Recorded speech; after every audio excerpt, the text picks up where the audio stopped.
Penzión Kamea, ktorý sa nachádza v malebnej obci Ždiar v srdci Belianských Tatier, poskytuje komfortné ubytovanie s rodinnou atmosférou.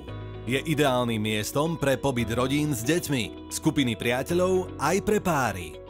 Ponúkame vám 10 moderne zariadených izieb a apartmánov, kde si môžete vychutnať pokoj a pohodu horského prostredia a nádherný výhľad na Belianské Tatry priamo z vašej izby. Užite si rannú kávu a bohaté bufetové stoly s pestrou ponukou teplých aj studených raňajkových jedál s výhľadom na Belianské Tatry.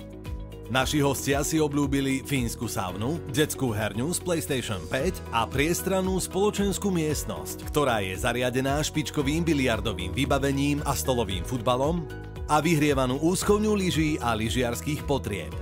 Penzión Kamea je počas letných dní vynikajúcim východiskovým bodom pre turistiku, v zime s blízkosťou známych stredísk ako Bachletka Ski & Sun, Ski Centrum Strednica pre lyžiarske aktivity.